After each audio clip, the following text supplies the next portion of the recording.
Ezequiel, seu capítulo de número 22, vai falar e vai tratar um assunto muito relevante para a nossa alma nessa noite. Vai falar do verso 1 ao verso de número 12, acerca do pecado de Jerusalém. Do verso 13 ao verso de número 22, vai falar sobre o forno ardente. Do verso 23 ao verso 31, sobre a corrupção generalizada.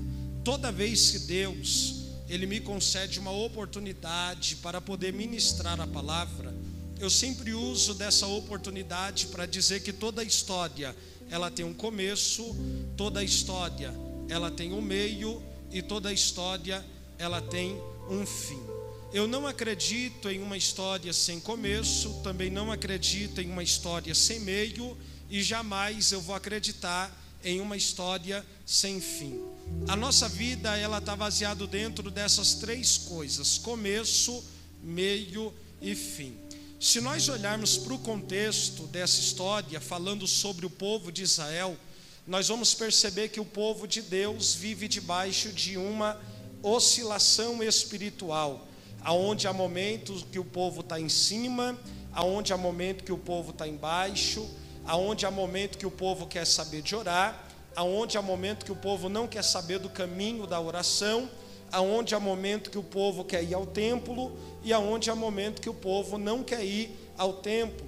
Olhar para o povo de Israel é entender que eles vão viver momentos bons e momentos ruins. Dentro desse contexto de momentos bons e momentos ruins, nós precisamos entender que toda vez que o povo sai do centro da vontade de Deus, Deus levanta outra nação, outro reino para vir contra o seu povo. Quando Deus, Ele não levanta outra nação, outro reino para vir contra o seu povo, nós vamos perceber que Deus, Ele vai buscar, vai procurar alguém dentre o povo que está disposto a fazer a diferença. William, me explica, quando o povo saiu do centro da vontade de Deus, nós vamos perceber que a Babilônia, ela vem crescendo com uma grande potência.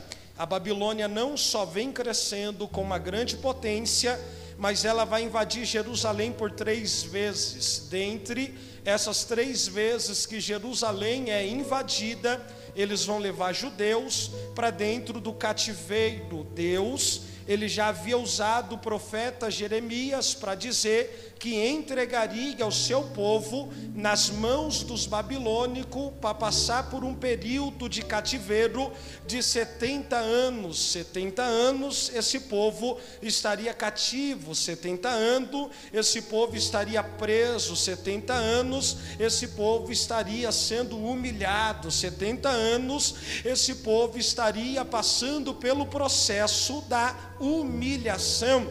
E isso me chama atenção, pregador. Por quê? Porque Deus, quando usa o profeta Jeremias, Ele não fala que seria 70 milésimos, 70 segundos, 70 semanas, 70 horas, 70 meses. É justo 70 anos que esse povo vai sofrer o exílio, que esse povo vai ficar cativo. Os que restam em Jerusalém, no desprezo, na miséria, segundo o livro de Neemias, capítulo de número 1, o verso 2, quando Neemias tem um encontro com seu irmão Anani, ele diz: Anani, como é que está os que restaram em Jerusalém? Anani vai olhar para Neemias e vai dizer: olha, aqueles que restaram em Jerusalém estão no desprezo, na miséria, os muros da cidade foram derrubados, as portas da cidade estão em chama. Neemias, quando ouve essa expressão, a Bíblia diz que ele se assenta, ele chora, ele lamenta por alguns dias. Se assenta, chora, lamenta por alguns dias. Se assenta, chora, lamenta por alguns dias. Ele não se conformou com a situação, por isso ele sentou, chorou, lamentou. Mas passa-se o tempo, Neemias Neemias entende: se eu ficar sentado, o cenário não vai mudar, a história não vai mudar, a vida do povo não vai mudar. Então levantar-me-ei, irei até lá para levantar os muros de Jerusalém. Por que não dizer que Neemias foi o homem que Deus achou para levantar os muros que estavam derrubados? Neemias, ele se prepara para ir levantar os muros que estão derrubados. Uns são levados para dentro do cativeiro, por exemplo,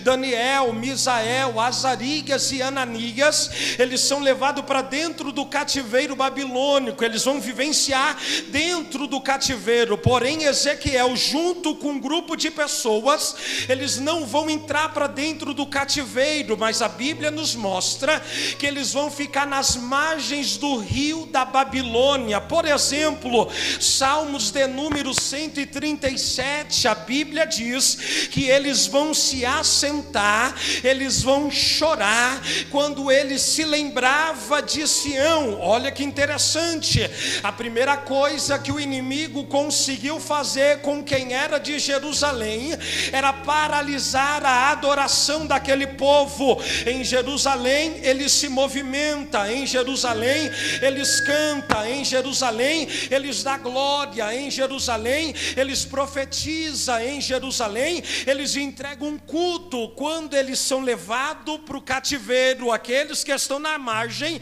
a primeira coisa que o inimigo fez foi paralisar, porque Salmo 137:1, alguém já começou dizendo: ali nos assentamos e choramos. Não só se assentou, mas as lágrimas começou a percorrer sobre a face, e a expressão de alguém é: ai, que saudade de Sião. É alguém que foi levado e tem saudade do culto em Jerusalém, é alguém que está preso e está com saudade da adoração a Deus. Alguém olha para eles e diz: canta, celebra, adora. Enquanto alguém está dizendo canta, celebra e adora, um deles vai olhar e dizer: como cantaremos nós se estamos em terra estranha? Já penduramos as harpas no salgueiro, não canto mais. Mas enquanto eles estão dando essa desculpa que está numa terra estranha para não cantar,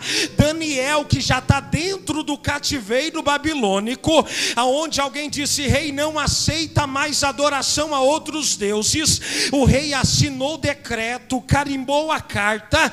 Quando alguém passa pelo quarto de Daniel, vê Daniel orando 3 vezes ao dia, isso me chama a atenção. William, por quê? Porque ainda que ele está dentro do cativeiro, ele está dizendo: eu estou aqui, mas não sou daqui, sou de Jerusalém.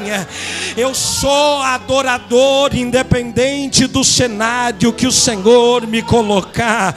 Eu vou repetir: nós somos adoradores, independente do lugar que o Senhor nos colocar. É por isso que o diabo nos odeia. William, por quê? Porque a porta fecha, nós continuamos adorando.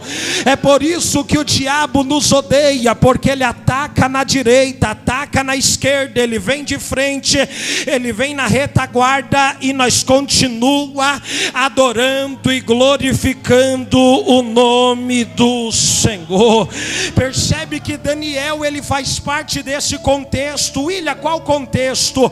Em que aonde o Senhor está procurando alguém em que possa fazer a diferença. De fato, nesse contexto do verso de número 30, Deus não achou ninguém, Deus não encontrou ninguém, Deus não viu ninguém. Mas quando eu comecei a mergulhar no livro de Ezequiel, eu consegui entender, compreender que Ezequiel, ele foi achado por Deus nas margens do rio Quebar. Eu vou repetir: quando eu comecei a analisar o livro livro de Ezequiel, eu entendi que Ezequiel foi achado por Deus nas margens do rio Quebar. Todos nós sabemos que o pai de Ezequiel é sacerdote na casa do Senhor. Então ele vai olhar para o filho e vai instruir o filho dizendo: olha, eu vou te ensinar o dever sacerdotal, eu vou te ensinar o que você vai fazer dentro da casa do Senhor. O dever do sacerdote é tirar cinzas do altar, cuidar dos utensílios da casa do Senhor, cuidar do templo do Senhor. Porém, Deus não olhou para Ezequiel com um olhar sacerdotal. Deus, ele olhou para Ezequiel com um olhar diferente. Enquanto seu pai estava preparando, instruindo, ensinando o menino para ser sacerdote, Deus olhou lá de cima e disse: esse não será sacerdote, eu vou levantar como um profeta para esta geração. William, como é que é? Deus olhou lá de cima e dizendo: esse não será sacerdote, este será um profeta para esta geração. William, por que Deus não queria levantar Ezequiel como um sacerdote? Porque já tinha muitos sacerdotes, já tinha muita gente tirando cinzas, colocando lenha, cuidando dos utensílios da casa do Senhor. Deus olhou e disse: já que tem muita gente que tira lenha, coloca lenha, cuida dos utensílios, pega a necessidade do povo e traz para o altar, a minha casa está numa ausência de profeta. William, quem tem uma responsabilidade maior, o sacerdote ou o profeta? Se nós lemos a Bíblia, o profeta carrega uma responsabilidade maior do que a do sacerdote, porque é fácil o sacerdote pegar a necessidade do povo e apresentar para Deus. O duro é ser profeta, pegar o que é de Deus e levar para o povo. William, como é que é? O sacerdote pega a crise do povo e coloca no altar. O profeta pega do altar e vai levar para o povo. E nem tudo que a gente pega do altar de Deus vai agradar quem ouve. Nem tudo, nem toda mensagem que nós trazemos do altar vai agradar quem ouve, vai agradar quem vem à igreja. Então Deus estava olhando para Ezequiel e estava dizendo: Ezequiel, você será diferente no meio dos iguais. Eu vou repetir: você será diferente no meio dos iguais. Eu vim pregar para alguém na noite de hoje que está disponível a se posicionar, a ser diferente no meio dos iguais. Você não será igual fulano, você não será igual ciclano. A voz de Deus está falando para alguém igual mamãe dizia, quando eu dizia: meus amigos estão fazendo isso, meus amigos estão fazendo isso. Mamãe olhava e dizia: você não é todo mundo, você é diferente. É o que Deus está dizendo para alguém nessa noite: você será diferente, Ezequiel. Mas vamos lá. Ezequiel, ele está junto com o povo nas margens do rio da Babilônia. Enquanto ele está nas margens do rio da Babilônia, Deus visita Ezequiel. E se nós ler o capítulo 1, do verso 4 ao 14, Deus dá a visão dos querubins. Imagina que loucura, você nas margens do rio e Deus começa a mostrar os querubins. Deus não só mostrou o querubim, mas Deus mostrou a visão das 4 rodas. Ezequiel, ele está vendo a glória de Deus, ele está vendo os querubins, ele está vendo algo extraordinário. Porém Deus, ele estava olhando para aquele cenário e estava procurando alguém para fazer a diferença no meio da corrupção. Deus, ele estava procurando alguém que estava disponível a ser diferente no meio do povo que estava pecando e desagradando a Deus. Quando Deus olhou para as margens do rio Quebar, ele acha um jovem chamado Ezequiel. Quando ele achou Ezequiel, capítulo 2, versículo 1, a primeira vez que Deus fala com Ezequiel, dizendo: filho do homem, se coloca de pé, que eu, o Senhor, falarei contigo.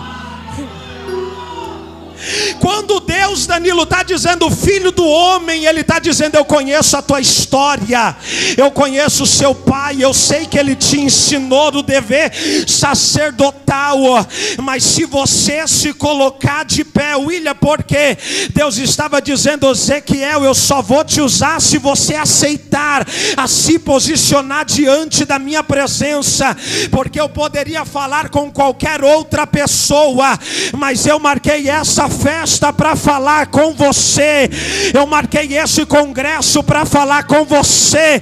Eu poderia trazer outro pregador com mais hermenêutica, mais exegésia, mais oratória, mas eu marquei essa noite para usar esse jovem, para dizer: você que eu vou usar para esta geração. Eu vou repetir, eu senti a graça de Deus para liberar. É você que Deus vai usar para incendiar esta geração. Nas margens do rio, ele ouve uma voz: filho do homem, se coloca de pé, que eu vou falar contigo. Só que olha o que está escrito em Ezequiel 2, verso de número 2. Então entrou em mim o Espírito. Pastor Lucas, enquanto ele falava comigo e me colocou de pé, porque Deus não só chama, mas Deus enche do Espírito Santo. Eu vou repetir, eu estou sentindo a graça de Deus. Deus não só chama, mas Deus, Ele enche do Espírito Santo. Olha o texto: e entrou em mim o Espírito. William, que Espírito é esse que entrou sobre a vida de Ezequiel? É o mesmo que quando a gente lê Gênesis capítulo 1, escrito: e o Espírito pairava sobre a face das águas. William, que Espírito é esse que entrou sobre Ezequiel? É o mesmo Espírito que quando eu leio o livro de 1 Samuel 16, versículo de número 13, que quando Samuel pegou a botija de azeite e deitou na cabeça de Davi, aonde a Bíblia diz que quando o azeite cai sobre a cabeça de Davi, desde aquele dia em diante, o Espírito do Senhor se apoderou de Davi. William, que Espírito é esse que repousou sobre Ezequiel? É o mesmo Espírito que em 2 Crônicas 15, ele desceu sobre Azarias no capítulo de número 1. A Bíblia diz que Azarias foi cheio para encorajar Asa e o povo em buscar ao Senhor. William, que Espírito é esse que desceu sobre Ezequiel? É o mesmo Espírito que quando João Batista pregava dizendo: eu vos batizo na água para o arrependimento, mas após mim virá um que vos batizará com o Espírito Santo e com fogo. Quando ele levanta a cabeça, ele avista Jesus, ele diz: eis aí o Cordeiro de Deus que tira o pecado do mundo. Jesus diz: eu vim ser batizado, João.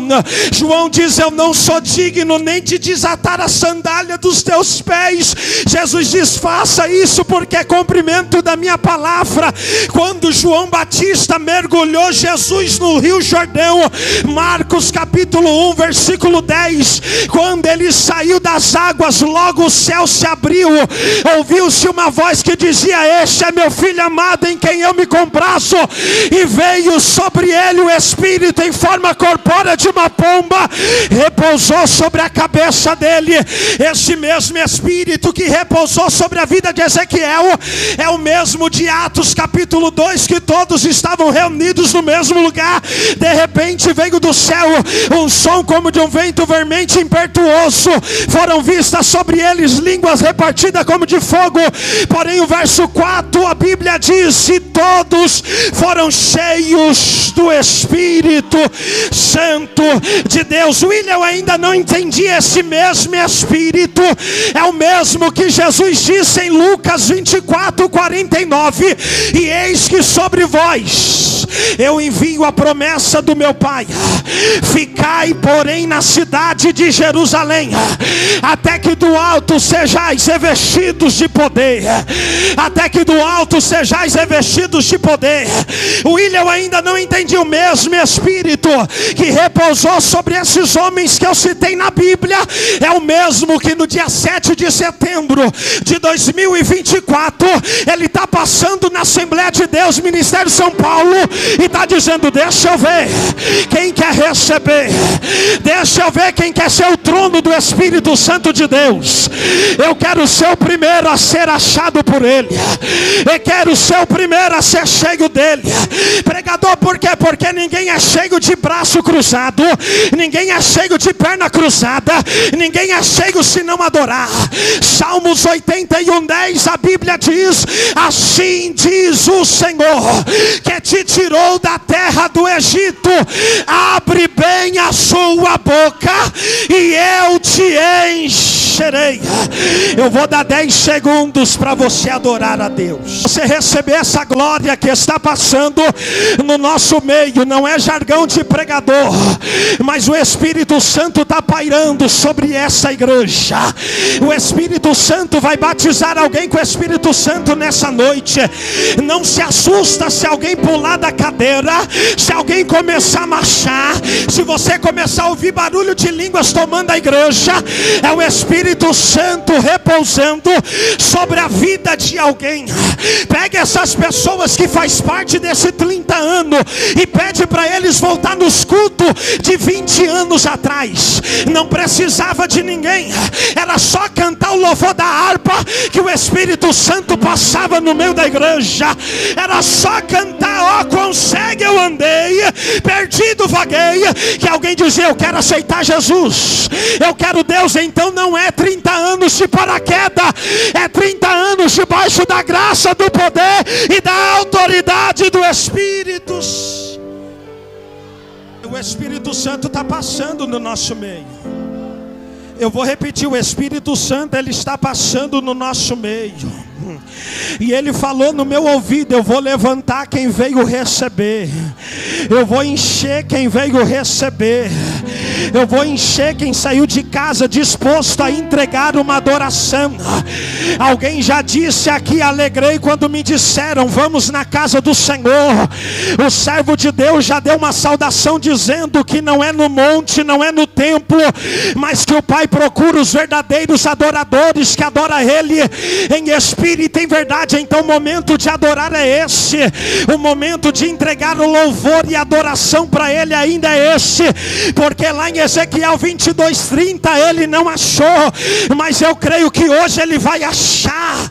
Eu vou repetir: lá em Ezequiel 22:30 ele não achou um homem disponível sequer a ser usado, mas eu tenho a certeza absoluta que hoje aqui em Itaquera ele vai achar pelo menos um. Eu sou o primeiro que vou me disponibilizar a ser usado, a ser usado. O Espírito entrou em Ezequiel, capítulo 2, verso 2, o Espírito entrou. Quando o Espírito entrou, Ezequiel disse assim, ó: e me pôs de pé, enquanto ele falava comigo. Então, enquanto Deus estava falando com Ezequiel, o Espírito Santo estava colocando ele de pé. William, por quê? Porque Deus não vai usar ninguém sentado. Jeremias, quer conhecer a casa do oleiro? Levanta, porque não tem como você chegar sem se levantar.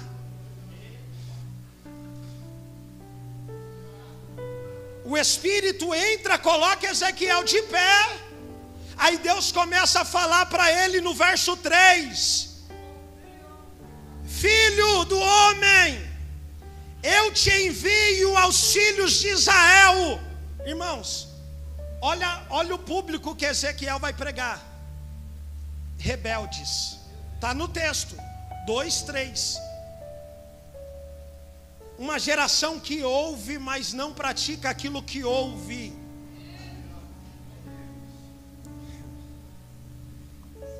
É bom pular. É gostoso os mistérios de Deus no meio da assembleia. Mas nós vemos muita gente que pula aqui e vive uma vida caída. Porque naquele dia muitos vão dizer: Senhor, no teu nome eu preguei, curei, salvei, libertei, eu fiz a obra. Mas Jesus vai olhar e dizer: apartai-vos de mim, maldito, que eu não vos conheço. William, que é isso? Conheço, nunca teve relacionamento comigo dentro da minha casa. Porque o fato de estar dentro da igreja não é sinônimo de ter relacionamento. Eu vou repetir: o fato de sentar na cadeira, levantar a mão, não é sinônimo de relacionamento. Deus não quer saber quem o William é quando ele está com o microfone na mão pregando. Deus quer saber quem eu sou quando eu estou fora dos altares, no bairro que eu moro, na empresa que eu trabalho, com a minha casa, com a minha família, com meu filho, com a minha esposa. É lá que Deus quer saber se eu sou verdadeiro de verdade. E vamos lá, vamos tentar entender. Eu te envio às nações rebeldes, que vão se rebelar. Além do público ser rebelde, é um público que faz rebelião. Público rebelde. Aí hoje vai eu e você dar conselho para alguém? Não, pregador, mas hoje em dia não tem nada a ver. Nós estamos vivendo debaixo da hipergraça. Estão usando da graça para pecar. Estão usando da graça para fazer as coisas desagradáveis a Deus. Estão usando da graça para fazer o que quer dentro das nossas igrejas. E a igreja ainda tem dono. E o dono da igreja se chama Jesus Cristo de Nazaré. Quem lidera ainda é Ele. Quem governa ainda é Ele. Quem dá autoridade ainda é Ele. Verso 5 do capítulo 2. Ezequiel começa a pregar. Aí Ezequiel: Senhor, mas eles não vão me ouvir, não vão dar crédito, não vão se importar. Deus olha para ele e diz: prega, porque quer eles ouçam ou deixa de ouvir, a verdade precisa ser pregada para esse povo. Ah, mas Senhor, ninguém está dando crédito. Ezequiel, eu te chamei só para pregar. Você prega e o resto eu faço. E é uma das maiores verdades. Hoje nós não queremos mais ouvir a palavra santidade em cima do nosso altar. William, por quê? Porque fala de renúncia, de abrir mão de algo que nos agrada. Deus estava olhando para Ezequiel e estava dizendo: Ezequiel, eu te disse que eu não te chamei para ser igual. Porque se fosse para você ser igual, você estava arrancando cinzas e colocando lenha e cuidando dos utensílios. Já que eu te chamei para ser profeta, então você vai pregar tudo que eu vou mandar você pregar. Ah, mas Senhor, se cruzar o braço, continua pregando. Ah, mas Senhor, se fazer cara feia, continua pregando. Ah, mas Senhor, se alguém se levantar, pegar a bolsa e ir para casa, continua pregando. Porque quem se responsabiliza sou eu. Ezequiel, só para você saber o que eu estou te dando, está vendo esse livro? Aí capítulo 2, verso 9 e 10, ele vê o livro e a Bíblia diz que ele vai mastigar desse livro, ele vai comer desse rolo. William, que rolo é esse? É a palavra de Deus. Porém a mensagem que Deus dá para Ezequiel não é uma mensagem que vai massagear o nosso ego. Mas Ezequiel não, Ezequiel era tão diferente que Deus olhou para ele e disse lá no capítulo 3, no verso 17 em diante: se você vê o meu povo pecar e não chamar a atenção do meu povo, e o povo morrer no ato do pecado, você será culpado do sangue desse povo. Deus, mas não é eu que estou pecando, mas é você que está vendo o povo pecar e não está fazendo nada. Mas Deus, não é eu que estou fazendo, mas é você que está vendo e tem autoridade na cabeça e não está fazendo nada para organizar o que está desorganizado. Aí Ezequiel falou: tudo bem, já que é para entregar a mensagem, se houver alguém pecar e entregar a mensagem da correção, o que vai acontecer? Descansa, que o sangue desse povo, se morrer no pecado, você não tem culpa alguma. Aí você percebeu que entra ano e sai ano, alguém vive debaixo de uma palavra chamada pecado, e nós vamos orar, porque Deus vai fazer. Não é Deus, é a gente que às vezes precisa chacoalhar a figueira. Pega na mão, pega na mão, pega na mão de alguém, por gentileza. Pega aí, me ajuda aí. Isso. Chacoalha ele, chacoalha ela e diz: é tempo de chacoalhar a figueira. Isso. Andará, choquema na sandaraia. Eu vou repetir: Deus vai chacoalhar a figueira. Se é para ficar, só vai ficar de verdade. Se é para permanecer, vai permanecer só os verdadeiros. Se é para continuar, vai ser alguém de verdade. A mensagem não é uma mensagem agradável, é uma mensagem dura. E se fosse nós não ia entregar. Quer ver? Dentro dos nossos cultos, nós estamos acostumados a ver o profeta: Deus vai te dar casa, Deus vai te dar o varão, Deus vai te dar a varoa, Deus vai te dar aquele emprego, Deus vai te dar aquele curso. Mas eu não vejo nenhum Isaías olhando para o rei e dizendo: coloca a casa, senão... Imagina, vamos tentar ir lá no cenário de Isaías, ele entrando dentro do templo, todo trêmulo, indo diante do rei: rei, coloca a casa em ordem, ó, se não pôr, desce. E virou as costas. Antes de sair do pátio, sabe o rei? Ele não fez cara feia quando ele ouviu a voz de Deus. Ele não fez bico quando ele ouviu a voz de repreensão. Porque o nosso maior defeito é se adaptar em ouvir só o sim de Deus. E quando Deus quer falar não? Quando ele ouviu: coloca a casa em ordem, ó, senão vai descer, ele se lembrou de quem ele era. Ele virou para a parede e começou a orar. E eu imagino que a oração dele naquele dia era: lembra, eu já te servi, já provei tantos livramentos, já vi as tuas mãos fazendo tantos sinais no nosso meio, me dá mais uma chance, só mais uma. O profeta estava saindo do pátio, Deus grita: Isaías, volta e diga para ele que eu estou acrescentando 15 anos de vida. Mas Deus, o Senhor mandou eu falar que ele vai morrer, e agora o Senhor está mandando eu voltar e dizer que vai acrescentar. Isaías, é porque ele se arrependeu, e um coração contrito e quebrantado chama a atenção de Deus. Nessa noite eu vim pregar para alguém: não é mais tempo de viver dentro da casa do Senhor de qualquer maneira. Se arrependa. Eu vou pregar nessa noite: se arrependa e volta para o caminho da santidade, volta para o caminho da adoração, volta para o caminho da verdade. Por que, pregador? Porque se a gente voltar para o caminho da santidade, nós vamos voltar a ver dentro da igreja sinais, nós vamos voltar a ver dentro da igreja prodígios e maravilha. Será que tem alguém disposto nessa noite a voltar e se arrepender?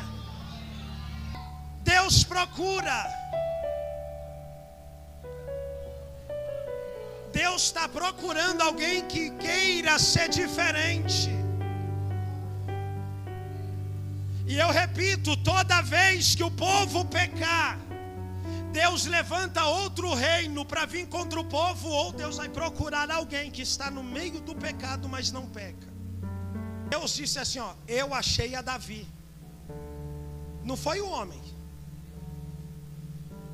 Foi Deus que disse, eu achei a Davi segundo. Se Deus achou, primeiro é porque ele estava procurando. E ele achou, encontrou alguém que estava disposto. Ah, mas pregador, eu li na Bíblia que Davi pecou. Eu também li. Mas eu não vi na Bíblia que ele continuou pecando. Eu vi lá que ele adulterou lá, fez o que não era para fazer. Mas eu não encontrei que ele continuou no ato do pecado. Eu vi lá que ele mandou matar o rapaz, o esposo da moça. Mas depois ele olhou para Deus lá no Salmo 51, 10. Senhor, tira tudo. Coroa, trono, reino. Mas só não retire de mim o teu espírito. Imagina Deus olhando para Ezequiel, porque Ezequiel está fazendo parte do povo. Nem Ezequiel, no capítulo 22, verso 30, estava pronto. Porque o texto é bem claro em dizer, eu busquei um homem, só um, que tivesse levantando o muro, tampando, e se colocasse. Mas eu não achei nenhum que estava disponível, que estava pronto a fazer o meu querer,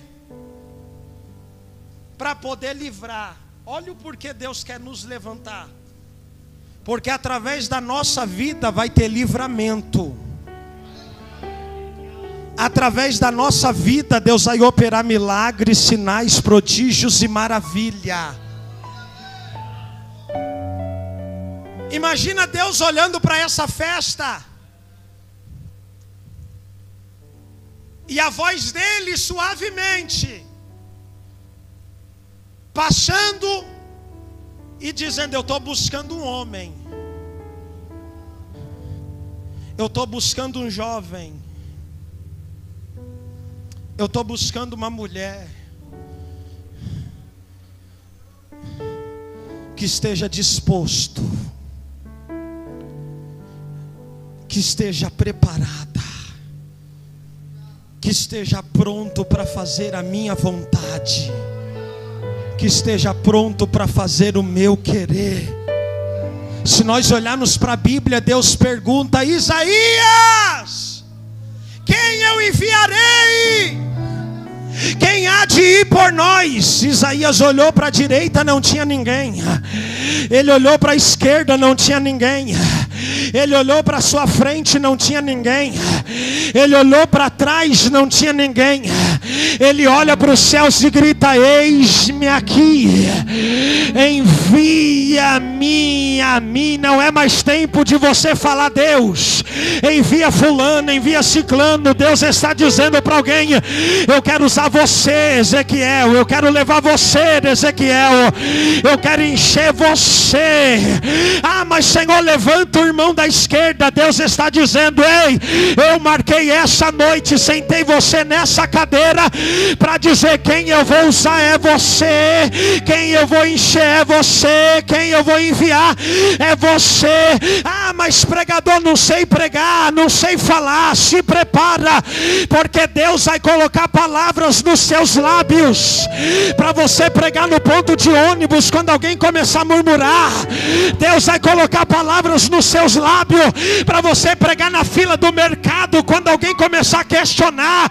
Deus vai colocar palavras no seu lábio para você pregar na fila do banco quando alguém começar a questionar do horário da senha. você será usado para dizer: Deus muda a história, Deus muda o quadro, Deus muda a situação. Será que tem alguém nessa noite? Eu busquei um homem. Eu peço a ti, Deus, nessa noite, se o Senhor achar pelo menos um disposto, marca essa igreja, enche essa igreja. Deus, eu te peço nessa noite que essa mesma graça que eu estou sentindo em cima desse altar, como confirmação, Senhor, começa a passar no meio dessa igreja agora. Ó Deus, aonde tiver alguém que é batizado com o Espírito Santo, começa a renovar em línguas estranhas, Senhor, agora. Deus, eu te peço, se houver alguém que não é batizado com o Espírito Santo, que essa bola de fogo repouse sobre essa cabeça agora. Deus, eu creio nos mistérios. Pai, eu ainda creio que tem gente, Senhor, que faz parte desses 30 anos, que presenciou culto de 20 anos atrás. Ó Deus, e diz saudade daquele culto, saudade daquele tempo.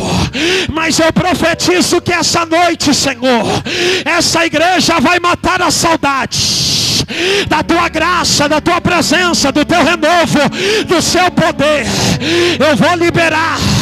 Ele está liberando graça para quem quer graça. Ele está liberando poder para quem quer poder. Ele está liberando autoridade para quem veio buscar autoridade. Eu vou liberar. Seja cheio agora. Seja cheio agora. Renovada agora. Renovada agora. Batizada agora. Batizada agora. Seja curado. Seja curada. Recebe essa cachoeira de poder agora. Agora, sente essa graça sendo liberada sobre essa igreja. Quem tem glória dá glória, quem tem aleluia dá aleluia, quem é da marcha, marcha, quem é do mistério entra nos mistérios, porque é uma graça de Deus que está sendo liberada. E os céus me dão autoridade para dizer para essa igreja: eu marquei essa igreja no passado, eu vou marcar essa igreja no presente e já marquei o futuro. Eu vou liberar. O Deus que marcou essa igreja nos cultos do passado é o mesmo que desceu dentro dessa casa e está dizendo: eu estou marcando o teu presente hoje, eu estou marcando a tua história hoje, eu estou marcando o seu chamado, a sua chamada hoje, eu estou marcando. Eu não sei se você acredita, mas há um rio cujas correntes se alegram, o santuário das moradas do Altíssimo, e essa água ela está pairando sobre essa igreja, e o dono dessa igreja está me dando autoridade para dizer: bebe dessa água, bebe dessa água, bebe dessa água, bebe dessa água, bebe dessa. Ninguém bebe água de boca fechada. Bebe dessa água, bebe. Reshondarácia Urakamanasandarakamansandaraia. Bebe. Os céus está dizendo: eu vim matar sua sede, Ezequiel. Eu vim matar sua sede, Ezequiel. Eu vim matar sua sede, Ezequiel. O mal de muita gente, Danilo, é que se acostumou com a água na canela, no calcanhar. Mas Deus está dizendo: mergulhe, Ezequiel, porque o que eu tenho para você não é água na canela. O que eu tenho para você não é água na cintura. O que eu tenho para você não é água sobre o seu ombro. Eu tenho um oceano de glória para você mergulhar. Eu tenho um oceano de glória para você mergulhar. O homem que Deus procura está aqui no nosso meio. Eu quero ser o primeiro. O homem em quem Deus procura está aqui no nosso meio. Eu creio que aí tem um segundo. O homem em que Deus procura está aqui no nosso meio. Eu creio que o homem em que Deus procura está no meio desse grupo, está no lado esquerdo, está lá na nave da igreja. Eu creio que nessa noite os céus estão dizendo: eu achei.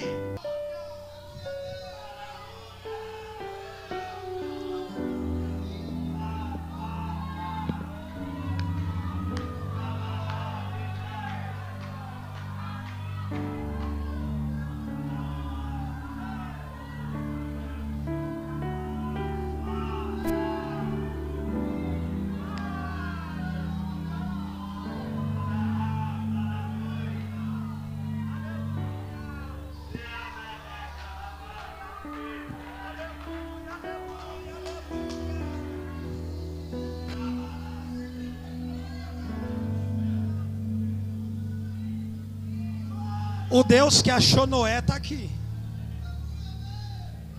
O Deus que achou Abraão, Isaac e Jacó está aqui.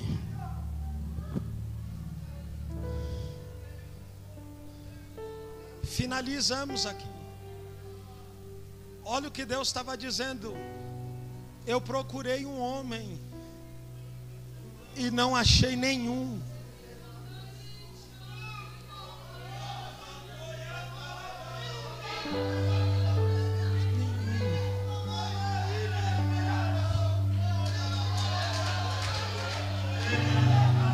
É barulho de quem está sendo achado por Ele nessa noite. É barulho de quem está sendo achada por Ele nessa noite.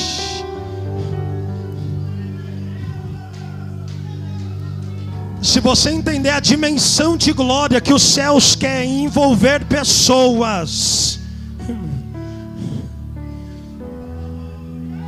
que o céu falou: filho, eu tenho mais. Eu tenho mais para entregar para essa igreja. Eu tenho mais para entregar para esse povo. Eu tenho mais para entregar para os grupos dessa igreja.